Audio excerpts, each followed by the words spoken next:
Welcome to Award-Winning Photography Explained. My name is Manpreet. I'm a professional photographer and a retoucher and your host today.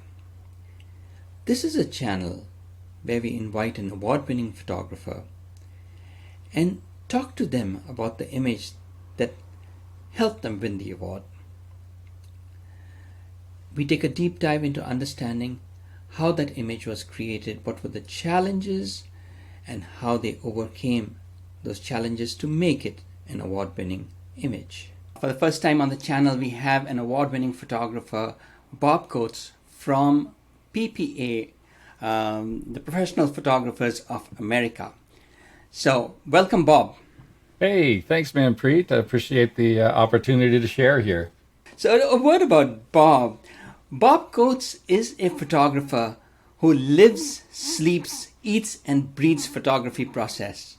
In his words, he makes people, places, and products look better than good. He specializes in not specializing and uses his experience in one genre to enrich and improve other genres. This is not restricted just to the photography medium. He borrows many art genres, including photography, watercolors, oil painting, and acrylic looks. He puts all this together in an artistic representation that he terms photosynthesis and lens-based art. Bob started his official pro career in the March of 1995 and currently lives and works from his residential studio in Sedona, Arizona, with his wife Holly. After passing through a time as a high-end wedding and elopement photographer, he has since concentrated on commercial projects, photographer education, chasing wildlife, and creating art decor of images in a lens-based artist. As a lens-based artist, combining photographic images with digital artistry. He gives back to the community at large, as well as the photography community, where he's authored articles and books, presents programs, and judges competitions. Now, Bob, this is all from your website, but tell us who the person behind the camera really is. Who is Bob Coates? Oh, I like to think I'm a good guy. I try and help people where I can. Photography has came about because when I tried to take art, I could never get what was inside my head onto the paper. You know, even in art class, I would be sitting there and I would tear something up. The art teacher would come in and go, "What did you just do? That was fabulous." I said, "No, it wasn't what I was trying to create. I couldn't make it." It's kind of like people who sing and think that they sound like the people on the radio. You know, it's that thing. So I was very frustrated. So photography kind of became my way to move in, and I started out with black and white, stepped through, did some stringing for newspapers, some small contests, put the camera up, picked it up, put it down, picked it up, put it down. And then one day after making some life choices, I said, I am going to make photography a profession. And the rest, as they say, is history. Now, Bob, this image, Takeoff scored 100 at Arizona PPA. Yes. And 100 at PPA District, and was included in the PPA loan collection. And I am so excited to learn about its creation. But before we get into the image, tell us a bit about what exactly is PPA and what is a score of 100? And what's the difference between Arizona PPA and PPA District? Okay. So you have the International Organization Professional Photographers of America. That's PPA.com. And basically it supports photographers around the world, mostly in the U.S., but around the world. I know we have some really good Canadian members that hang out. And matter of fact, I was working with one just recently with some of his imagery. And it's a organization to help promote photography and photographers in their business. So it's an education, and they've really driven toward education now. They have a lot of online education. They run a convention every year that'll be in January in Nashville, Tennessee. So it's a great time to network and, pick up all those little tips and tricks. And actually, I learn more in the hallways than I do many times in the major programs, just because, at some point you've already seen those programs or seen most of that information presented for the newer photographers coming in. But that networking and that talking to somebody over a beer or a bourbon really makes a huge difference in just those. It's the little things that I think make a huge difference. I agree totally. Yeah. Okay, so that's Professional Photographers of America, and you can find out a lot more about it by going to ppa.com. Now, under Professional Photographers of America, there's affiliates, and Arizona Professional Photographers Association, or AZPPA, is an affiliate of Professional Photographers of America. And if you think of it as the minor leagues, so you have a feeder system of the minor leagues from states all around the country feeding into PPA. They're not tied together, they're just affiliated. PPA helps out a little bit, but it doesn't, there's no financial support from PPA for affiliates. Matter of fact, you pay as an affiliate to be part of PPA, but it allows you to award merits, and merits are toward the degree system that PPA engenders. And the merit system of Master of Photography, Craftsman Photographer, Master Artist, and Wedding Photographer are all photography degrees or speaking degrees where you're giving back to the association, and you earn merits in order to earn those degrees. So at the local level, the Arizona affiliate can give merits for example, if I go to speak for Arizona PPA or another state that's affiliated with PPA, I can earn merits toward, my speaking degree stuff. Of course, I've got all those degrees that I need. But after, that what they do is they kind of designate it. And then I don't know if you can see that, but basically when you go to the convention, you're the guys with the bling wearing the stuff around. And a lot of people say, oh, you're just kind of showing off. No, what those things are is an indicator that you're willing to, you're willing to share. These are, people who wear this stuff are people who participate, who present, share, give information. And so whenever I learned, I learned that from one of the presidents of PPA. He said, oh, it's just when you see that, that's permission to come up and ask a question. So I'm always happy to answer questions, just as everybody. Nice. So, which means that if a person's not living in the U.S., they can still join PPA. They join the main PPA district. The international district, yeah. The international rounds. And what is a score of 100? What does that represent? There's a scoring. Well, they're gone now to on the national level or an international level of a merit non-merit, because they've decided that they want to spend the time on, is this a merit or is it a not merit? And for me, the definition of a merit is an above average image by an above average photographer. So that's what a merit is. But along the way, there was a scoring system which went below exhibition standards, average, above average, deserving of a merit, excellent, superior, and exceptional. So basically, they all had scoring ranges starting at 69 and going to 100. And exceptional was 95 to 100. Now, the score of 100 does not mean that it's a perfect image by any stretch of the imagination. What it means is it's got the highest score in the exceptional category. So essentially, they couldn't score it any higher.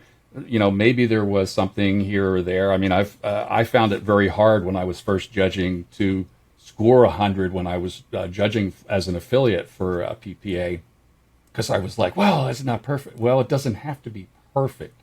It just has to be really, really good. Well, congratulations. That is an absolute stunning image. And talking of the image, what inspired you to create this winning composite? I take it it's a composite. Yeah. It's not only is it a composite, it's a lens-based art, and there's everything was thrown at this one. So how did you come up with this idea of presenting it this way? I really enjoy capturing wildlife, but a bird portrait sitting on the limb of a tree does not thrill me by any stretch of the imagination.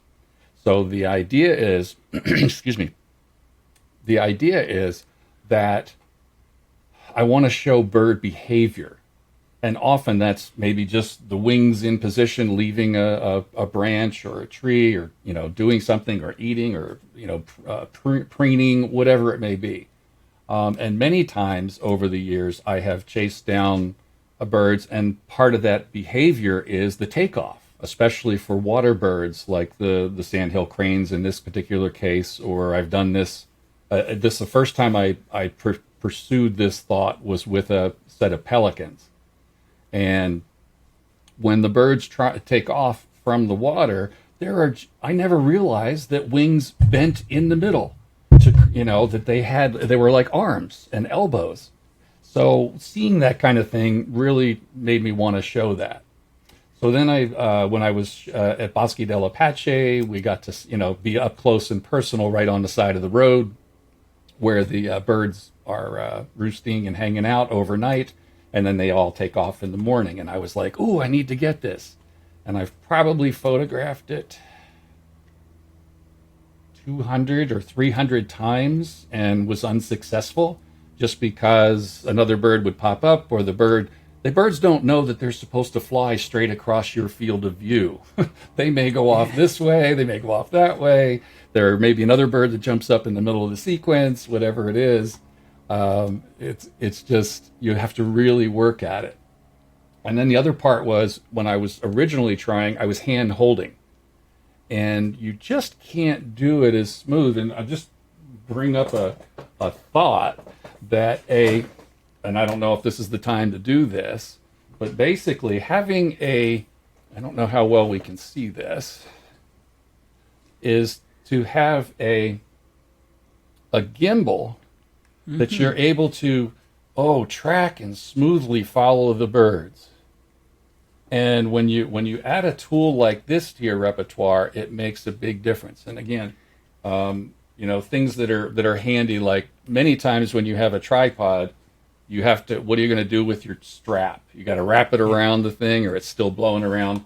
Well, with the Peak Design neighborhood, you can snap them off really quick, and now you have complete access to your camera. Nice. And what gimbal is this? I'm an ambassador for Photo Pro USA, or Photo Pro US, and it's the Eagle E6L. And I never wanted to buy a really high-end tripod. And I ran across this one, and they said, Bob, why don't you try it out? And then I became an ambassador, because I was like, oh, don't take this away. It is just silky smooth. It's so smooth you can use it for video. The controls are there. And here's a really neat thing, is you can level it just with a little twist of there's a level in the middle, and you just twist that, and now your camera is level. And then, so once you're level, now as you're moving it back and forth, you're just following the horizon. I mean, this is a piece of engineering. They go for about maybe $1,200 US, somewhere in there. But if somebody's interested in that, have them get in touch with me, because as an ambassador, I can work a little bit of a deal off of the retail. Yeah. And so while we're doing the tripod thing, I'll just do one more. I'm also an ambassador for Platypod.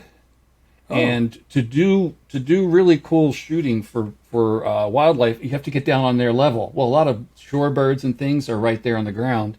So the Platypod is really nice. It has just a flat base, so you can get right down on the ground. But what I did was I attached my Platypod to a frisbee and mounted a gimbal, another gimbal on there, so I can be laying on my belly and track and follow. So anyway, some pretty cool little tools to help you in the hunt for the wildlife. That's a very neat idea, and I know I shoot birds too. Right? And hand holding a heavy lens for Any hours length of time, together yeah. can take a toll on your back and your yourself too. Now, so for this, you probably really have to understand the habitat and the behavior of birds as well, right? If Besides knowing photography really well, to position yourself in the correct place and to take the shots that you want.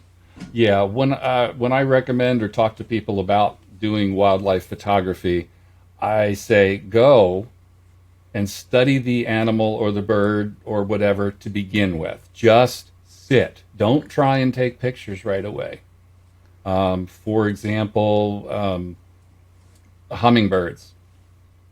Hummingbirds, when they come to a feeder, they will come up and the same bird will sit on the same branch and come to the same place just before he comes back here. He has this, like a whole behavior pattern. And once you understand that, then you can pre-focus on an area. Yeah. And you can do that same thing for dragonflies. When you're chasing dragonflies, just go to your spot and sit. And when you sit and you watch and study, and the dragonfly comes up and lands on a reed and flies away, that's where you focus, because that dragonfly will come back to that exact same reed over and over and over again. It's so learning the behavior of them is exactly the best way to start getting behavioral photos and better photography, in my opinion. That's a great tip. Now, in this particular case, what gear besides the tripod and gimbal? What gear did you use in terms of cameras and lenses, fast cards? Yeah, I'm a micro four thirds guy, and I was an ambassador for Panasonic for about 6 years, and really I just became enamored of micro four thirds. Everybody, especially at that time, everybody was yelling, "Oh, it's got to be full frame! It's got to be full frame!" Or you just no, you have to learn how to use the gear that you have, and because I had so much exposure to so many different cameras through Panasonic and through the education, and having to know more to be able to answer questions, made me become more familiar with the equipment. When I left Panasonic, or they let me go, it was always a yearly contract, and they finally said, "Hey, Bob, we're good. It's been 6 years. Have a nice day." And I was like, "Okay, good." But I really enjoy both the Panasonic gear, and then Olympus said, "Hey, Bob, we see you're not with Panasonic anymore. Would you like to try our gear?" Okay, sure. So they sent me a camera and a few lenses for a couple of months.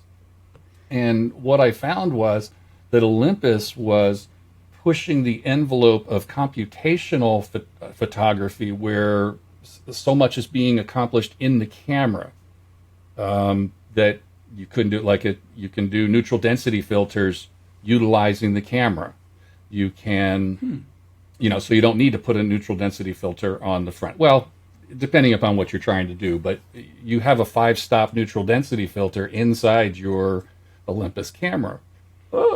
If you want to do star trails or trails of cars driving down the road, or light streaks and fireworks and things like that, you can do a setting in the camera where it will continue to make the same exposure over and over and over again, but it will only add the new light to it. So it won't build up and make your shadows get all muddy. Your shadows will be exactly as they were if no more light has been in there. And the fireworks can render. And you can watch on the back and say, okay, that's like the 6th time. Okay, I'm going to stop now because I've got enough fireworks on that one frame. Same thing for star trails. You can watch them, climb across the sky, and just, you don't have to guess whether you've got enough of the trail. You can look right on the back of the camera.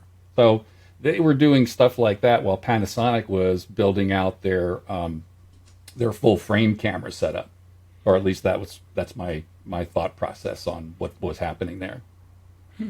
So anyway, I ended up buying a couple of Olympus cameras, and now I'm pretty much on the Olympus side. I still have some Panasonic stuff.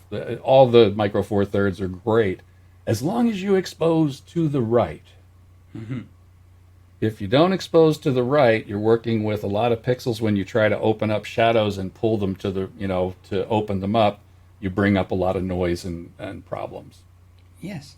And since I understand, since these lenses are designed for a smaller sensor, they also work out easier on the pocket for the same kind of reach. Easier on the pocket and easier on the back. Yes. They're lighter. Everything is lighter and smaller. I'm a big fan of Micro Four Thirds, and people say, well, you can't do commercial work with Micro Four Thirds. Somewhere about in the middle of my Panasonic time, I was doing a shoot for Hilton, and I shot with my Canon in one hand on the tripod, and then I replaced it with the Panasonic. And the only images that I turned into Hilton were the Panasonic ones, and they said one of them wasn't any good. And I was like, what's the matter? Well, they need to be at least 4,250 pixels on the long side. Well, this was 3,800 pixels. I up-resed it, sent it back, and they said, you're fine, and I started selling off my full-frame gear. Now this, if you get to this image, what settings did you use for this one? That's a good question. You know what? Let me go over here and let me just pull up the image itself, one of them. So this was a Panasonic GH5. Okay. The focal length was 264 millimeter. It was with the Leica 100 to 400 millimeter f4 to 6.3 lens. Mm-hmm. And it was shot at 1/1250th of a second, f5.6 at ISO 200. And also be aware that ISO 200 is the primary ISO that you'd want to shoot with the Micro Four Thirds cameras, whereas on a full frame, it's ISO 100 usually. The native ISO. Yeah, native ISO is 200. So that's usually where I tried to be. So there was enough light to get there.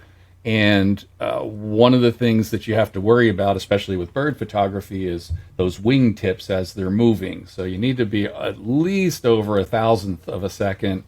The bigger birds you can have a little bit slower, but the smaller birds you have to be even faster, more like 1/2000th of a second, if you can. And if you need to push up your ISO to do that, I would rather have a sharp picture with a little pixels than have a blurry subject. So let's see, did we get there? Yep. So that was the settings and the camera. And how do you handle the focus on this? Is it back button focus is absolutely necessary. So what back button focus does is it separates the focus from the actual capture of the image. So it takes a little while to get used to, and I fought it for a long time. I was like, no, I can't do that. But what happens is when you find your target, if you hit back button focus, as long as you don't touch the back button focus again, that plane of focus is there. It's done. It's not going to change, and you can press your shutter button as many times as you want, and it's still not going to change. Huge difference in the number of keepers. Instead of having it tied together with your shutter and your focus together, when you're like, oh, I got it in focus, and then you touch it, and then maybe it back focuses on you or goes somewhere else that you weren't thinking about. Mm-hmm. So anything else you'd like to add about the photography part of it before we get into the post-processing or how you put it together? If you want to become a better photographer, be more patient. Patience, you have to spend time sitting and again studying your subject matter. Just as even as portrait photographers, we study facial expressions and body positions and how people kind of, is he going to do this while I'm trying to take a photo? You're constantly aware of that. It's the same thing with wildlife, except it's just a different set of moving subjects, if you will. So what was your workflow like after you've captured this, come back and sat at your computer? What softwares did you use? How did you go about culling it and deciding on these images and put them together? Okay. Want to take us through those? Sure. Basically, what I do is I will immediately, coming in from the field, no matter what I'm doing, the first thing I do is take my card out of my camera and download images to my laptop. I want to have a second copy immediately, if not sooner. If I'm in a really super situation, I will actually even make another copy on another hard drive after I've pulled them down. So essentially, they're sitting there. Then I'll just bring them into Adobe Bridge. I am not a Lightroom user. For some reason, I have never wanted to learn another program. I've been very happy with my file system and Bridge, and the way I work with my files is I have a location, a date, and a day, and maybe a time if I'm doing multiple shoots in a single day, and each one of those becomes a folder. And sometimes the subject matter is the name of the folder as well. Then while I'm on site, I'll take a quick cruise through and just, if I see something that's definitely out, it's gone. But amazingly, many times there's more to an image than a quick view will tell. So it's got to be really bad, like totally out of focus or blurred or nasty, and I know I will never use it, and I'll go ahead and delete them at that moment as I cruise through. But I'm kind of gentle with how I throw away. Then I would, and the idea is, for example, at Bosque del Apache, I'll usually go for 3 or 4 days and shooting morning and evening for sure, and maybe something in the afternoon at a different place. So I'll be back and forth. So I want to check and make sure that my camera's working properly, that my focus is working properly, that everything, my exposures are where I want them to be. Is my shutter speed fast enough for this particular situation? So I keep reviewing that on a regular basis. So I would go through that, and then when I get back into the studio, everything comes off of that, stays on that computer until it's well into my master computer with the big hard drives and the backups there.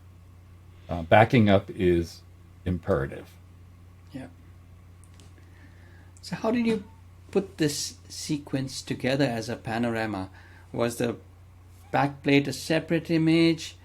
So these are the 9 that I ended up selecting from the series.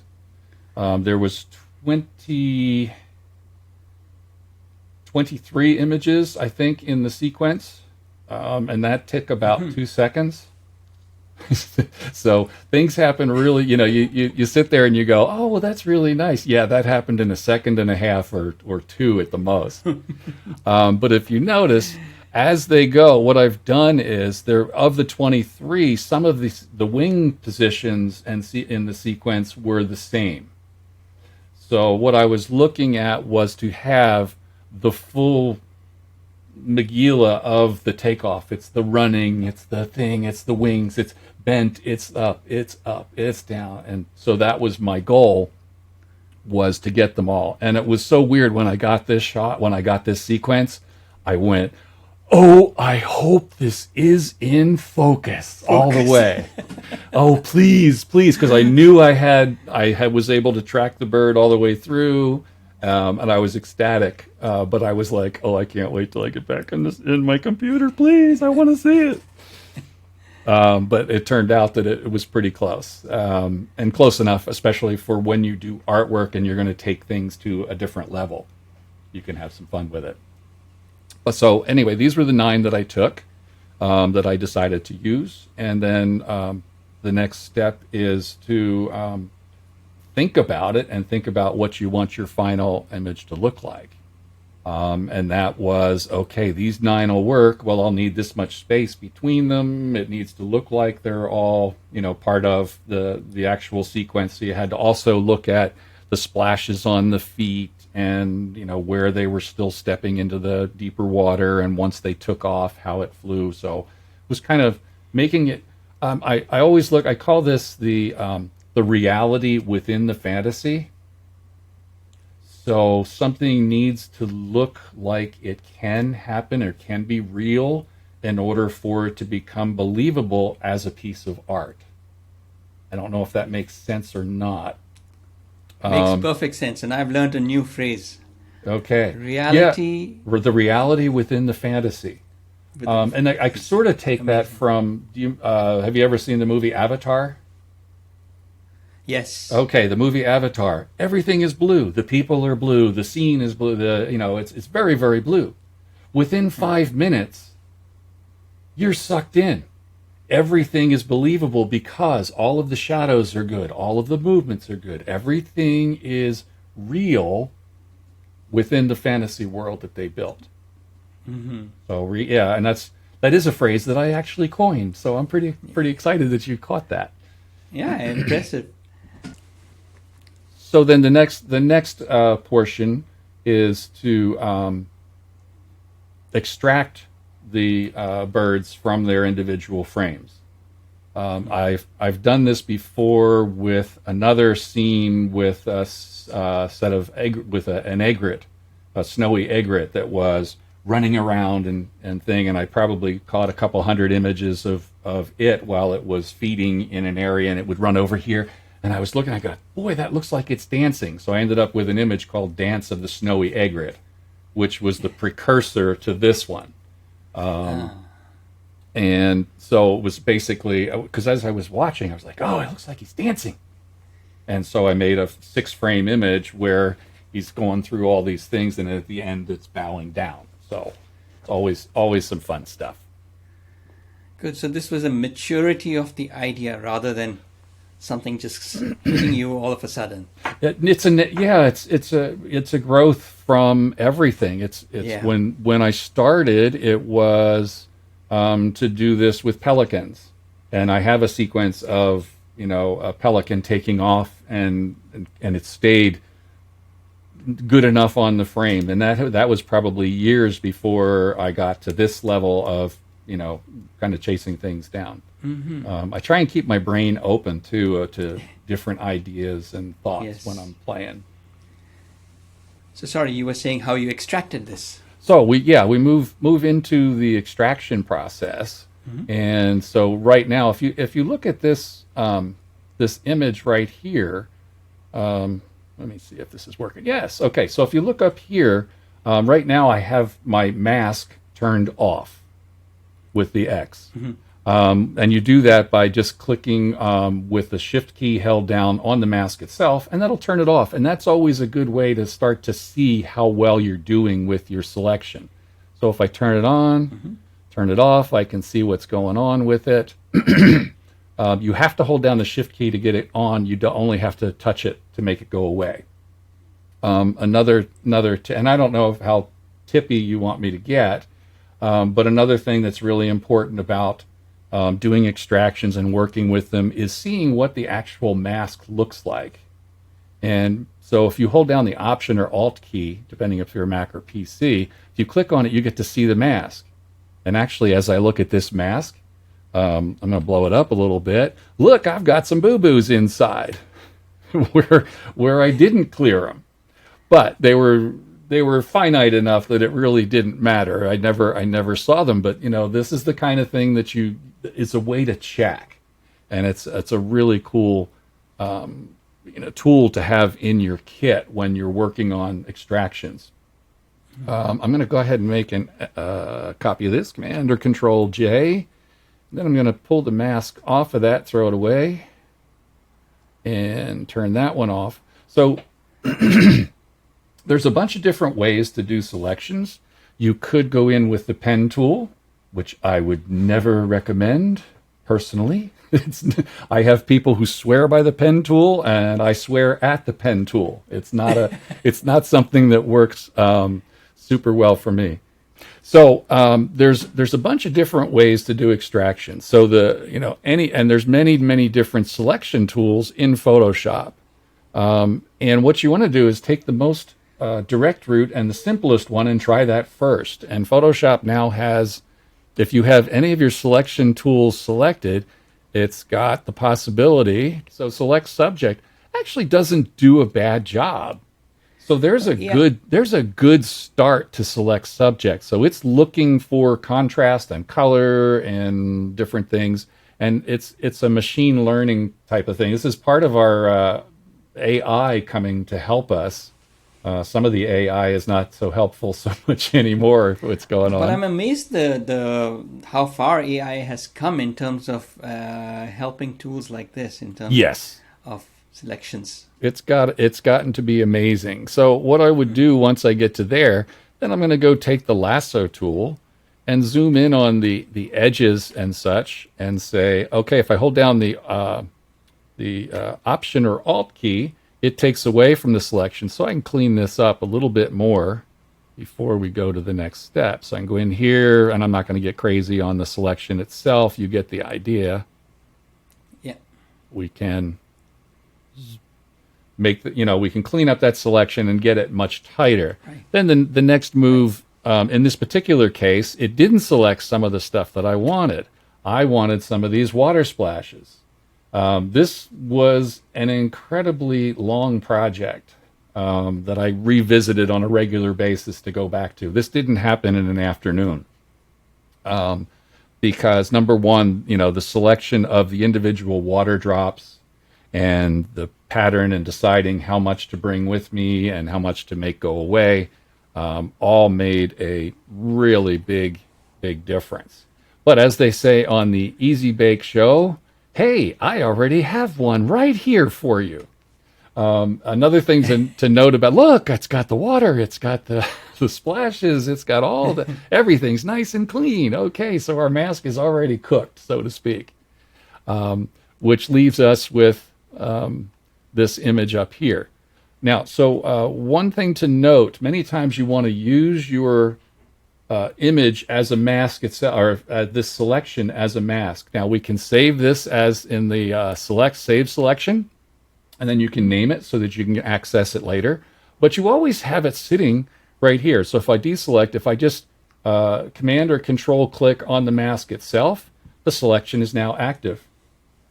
Same thing can happen. We undo that.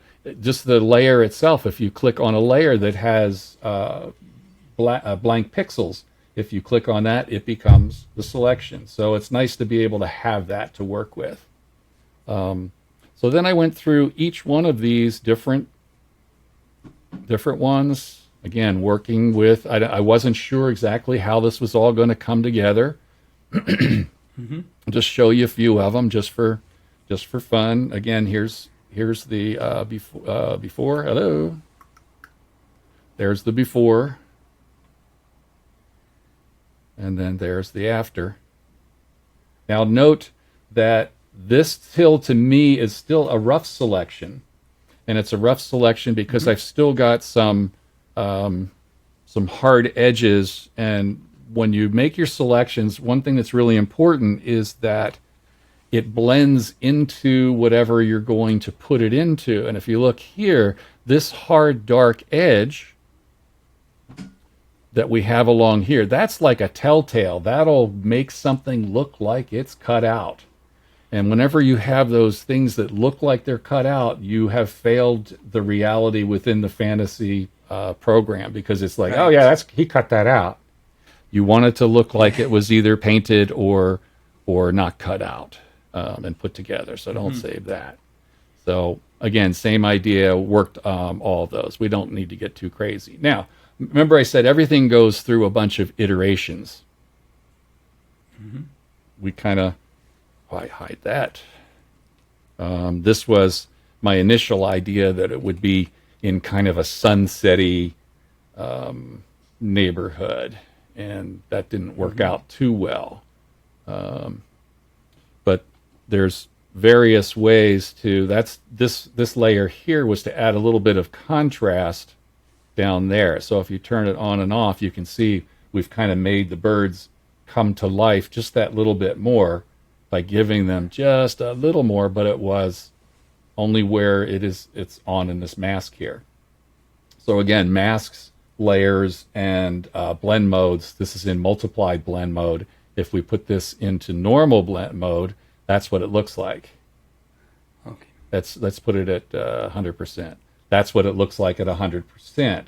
So basically, I did an extraction, a kind of a line drawing process that I do, and that's a whole nother subject. Yeah. There's of making those works. But what it does is it gives me the outlines of it, kind of a pen and inkish look.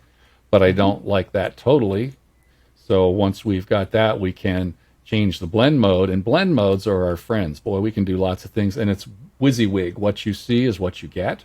So you can kind of step through them and try them and see, ooh, that's what happens if it's lighten, screen, overlay, soft light. But anyway, multiply was the one I chose, and then I lowered the opacity to taste so it didn't look like it was just pasted on What we're there. done. Yeah. And then, of course, a lot of masking, deciding exactly where it was going to live and not live. So that was, a step along the way. We actually probably skipped a step there. Excuse me. We can go to here, and let's just go take a look at our birds. So this is after, this is a clean selection of the birds. I've gone through and I've erased all those edges. So even on a white background, you can see they don't look like they were cut out. So one of the secrets there is to have a feather on the edge, on this, wherever you have an edge, you have to have and it's something that you got to learn to see and feel. So like right now, when I'm looking on my desk, if I look right here, even this really super sharp, item that's sitting here, when I look at it, it's got a rounded edge, just a little bit. If it's metal, it's got a sharper edge. If it's birds and feathers, it's got a softer edge. If it's a beak, it's a little bit different. So anyway, learning to see that and think that as you're working makes a big, big difference. It does too. And what about the reflections? Was that a selection from the original as well? No, that's a whole nother world too. But I'll show you that. I have to go back and find an original. That's a thing called Photo Flood. Mm-hmm. It's a filter, and it is worth the $30 or $35 that they charge you for it now. You can make any kind of reflection, and it is just amazing. Nice. It's a Photoshop plugin or it's a standalone? It's a Photoshop plugin. It may be a standalone, but I don't know. We'll go back to that when I get to that other image, because we're on our base here. So before the image starts, we start with a blank palette. Ooh, it's the bane of all artists. One thing that I found, okay, and I'm hitting B for the brush tool. And right there, that's a watercolor brush. You can go into Photoshop. Photoshop will allow you to download a passel of brushes. You don't even have to go out and buy them. You just go to your brushes palette and say, I want to upload some brushes. And once you've uploaded those brushes, it's pretty amazing. Okay, so I have a brush here it's a watercolor brush. And in the watercolor brush, it's got, if you look on your palette, and whenever you have a tool, all of your tools always have settings up here that you can change and play with. And depending upon what's going on, most of your brushes that you buy that do a certain thing already have all of these settings built into them. So you don't even need to know how it works, although it doesn't hurt to learn after a while. So what I wanted to do with this particular image was I wanted it to be after I looked at that first version that we just talked about, I wanted to have something that was a little more soft and a watercolor. I wanted to lean toward a watercolor rather than just a texture. So in order to do that, so I have the opacity up here right now is set at 100%. I'm going to lower that down to say 30%. Or no, I'm not. Let's try it again. Hit the 3. Yeah. It's not doing it. And it could, there we go. I'll have to do it that way. Normally, if you hit the 1, 2, 3, you have 10, 20, 30% on your opacity or your flow. So what you can do is I'm just making And look at that. It feels like a watercolor brush. And it lays like a watercolor brush. And it's got edges. I'm going to go ahead and make it a little bigger. But look at how soft that is. Now, the really nice part is I'm going to change that color just a little bit. Maybe make it a hair darker. And then make it brush a little bit smaller. And look how it lays together and blends with the other one. And now the beauty here, I don't know if you've ever done watercolors themselves. When you do watercolors, once ink has hit the paper, it lives there. But here we have just undo it. I don't like quite how it turned out. Command Z, Control Z, just undo it and then do your stroke again. Yeah. So without going too crazy on all of that, that's how I built this background. Now, the beginning of this background, when you first look at it, I'm not happy with this background yet, but I have my base down. I've got some color, I've got some texture, I've got some layers, I've got a foreground, I've got a sky starting to build. I'm pre-thinking this as I go. But I didn't like how some of this blended, so I just took that same layer and I added a Gaussian blur. And that blends a lot of the things together. And then I went back up to my next one and I added another Gaussian blur, but I also then changed that blend mode to multiply at 36%. So if you change the opacity, you can change how something feels very quickly. So that's at 100% in multiply mode. And if you're aware or not aware, multiply is basically going to darken things by one full stop. And screen is the opposite of that. It'll lighten things by one full stop. So it's a handy tool anyway. So I wasn't quite happy with that because now here's our birds and it's starting to come together, but it doesn't feel right. So this was kind of the process that I went through. I'd already done my birds the way I wanted them. I'd done my reflections the way I wanted them. They got to this spot and I was like, this is just not quite working and I don't know why. And I needed a little more reality within that fantasy. So I took a clouds photograph, and this is in the screen mode, so let me change it to normal, and we'll turn off the other guys.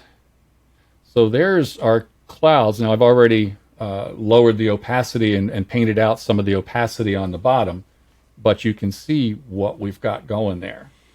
That was an initial clouds, and I stretched them out so that they didn't look like real cloud. They looked, it's got more of a painterly feel. And then I flipped them. I took that same image, I flipped it upside down. If you see, this is the same image here, but it's in a lower opacity. Let's see, Command Z, Command Z, Command Z, get back to there. So that's where we were. Still wasn't quite right. So now I've got a use saturation layer.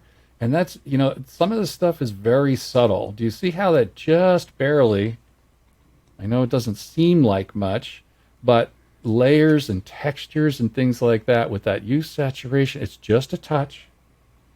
Sometimes you need to be careful, especially when you first start out working with digital or lens-based art and trying to build these creations, is to not hit it with a digital hammer.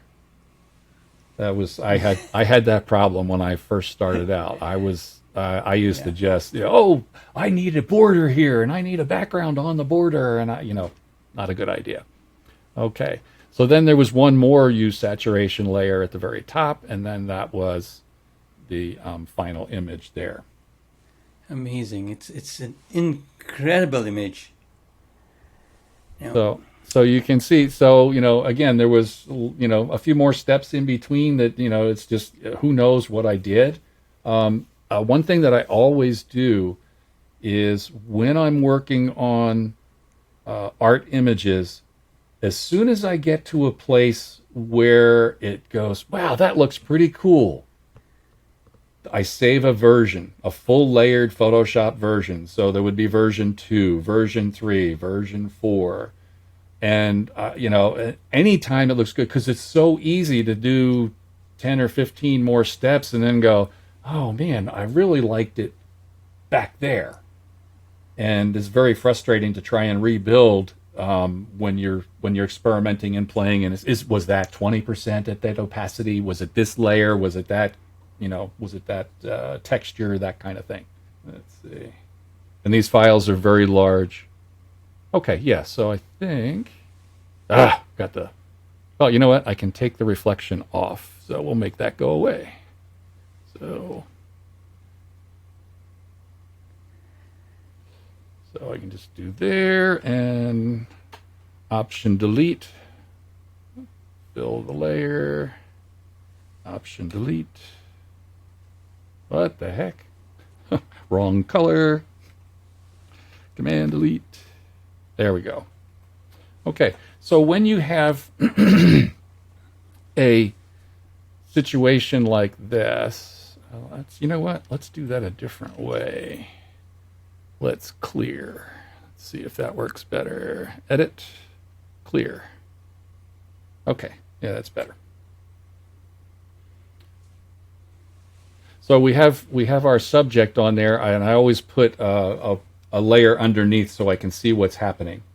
So we have our subject, we have everything going on. We go to filter. I hope it's loaded in here. Yes, it's from Flaming Pear, and this is now called Flood 2. And I think the last time I looked it up, it was about $35 US. Okay, so within here you have all of these controls, and then you have dice that you can roll where you say, hey, give it a shot, tell me where it goes. You can change where the horizon is, so you can move it up and down. So there's the horizon really in the wrong place. Let's go the other way. So now it's all the way down there. So you need to, have your horizon where it needs to be. Mm-hmm. And once you've got your horizon where it needs to be, then you can, change the waviness. You can change how complex the things are. Again, this is, strangely enough, for such a simple plug-in, it's very complex to create the look. Sometimes I will try 6, 7, 8, 20, 30 different things. All right, so here we are at competition, and you can see I've been competing for a while. I've got files going back to 2005. Always amazes me when it always amazes me when I look in here at all the different stuff. So talking about competitions now, how has competitions helped you personally in your photography and in your business? Has entering competitions really made a difference? Competitions has helped me become the photographer that I am. It makes you stay on top of your game.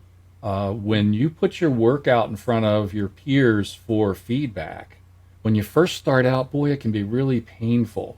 But what you have to remember is that people are not there to hurt you, or they're not talking about you personally. They're talking about the image that's in front of them and how it can be improved, possibly. And that's always a matter of opinion. But boy, I sure found out over the years, for the most part, I'm getting good information from the jurors. There's nobody who's, again, just trying to destroy it. They're just trying to help, especially in our environment. With the way it's set up, our competition system, there's 5 jurors and a jury chair. So you have 6 sets of eyes on something. And at PPA right now, again, it's merit, non-merit, but you have 6 people that are in there. Any one of them could say, wait a minute, I challenge that. I don't think that's a non-merit. I think that should go. So it's a pretty good system. And then you ask for critiques, so you can buy critiques from the system, or in addition, go to friends, master photographers, share your work with them and talk to them, and get feedback from people. It makes a huge difference.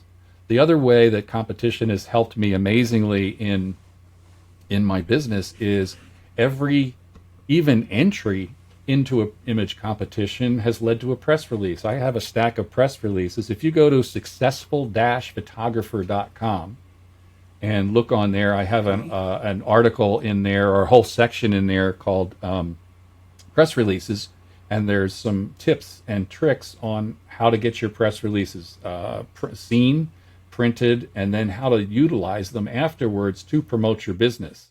When a press release is printed in a newspaper or a magazine or online in a non-paid place, that's money. That's stuff you can't buy.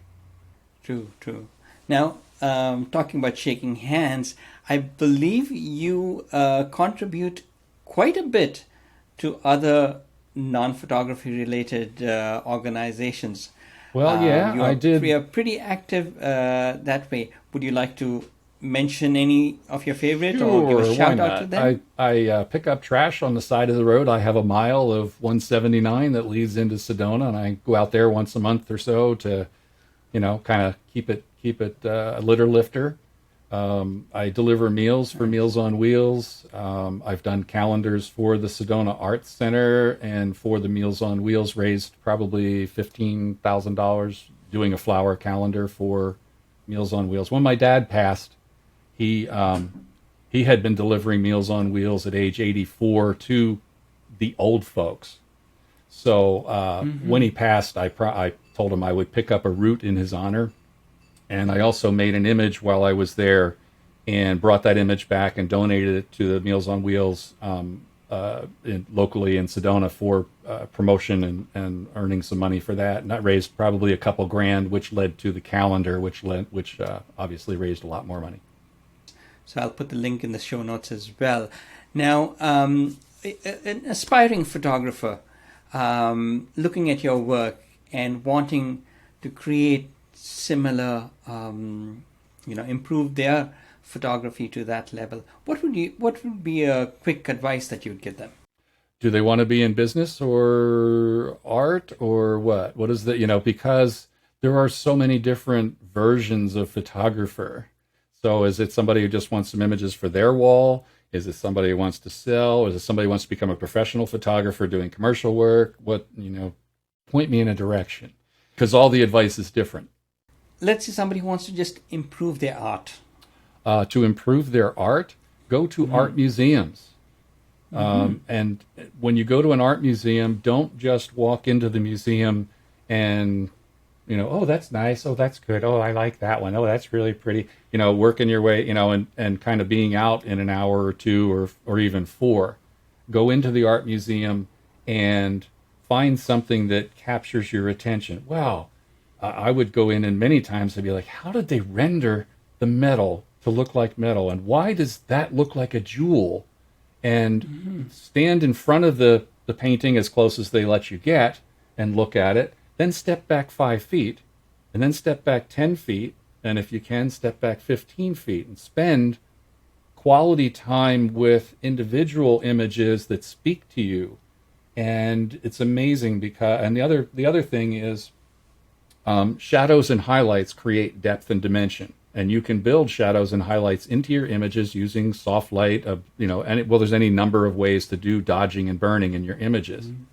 Go to a search for creating shadows with pencil, or creating shadows in art, and don't go to photography sites. Go to art sites that teach you how to do it, and you'd be amazed. There's like 8 or 9 different names for the types of shadows that exist.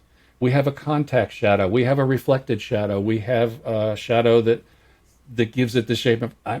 And if you start studying that, then when you go to replicate that and get that reality within the fantasy in your image, you're there. The other is just to look at shadows. Everybody in photography, when I was growing up, and still today, many people say, look for the light, look for the light, look for the light. I say, look for the shadows. If you look for the shadows, if you're walking along and you see a shadow on the ground that's being cast by the tree, if it's all nice and soft and nummy, then when you put a subject in that space, the shadows that are going to be on them is all going to be soft and nummy as well. If it's a harsh shadow, you need to get them back in behind a little bit and let the light reflect up. So again, learning to see that everywhere I go. Last night when I was speaking, I was like, oh, look at that light sconce up there.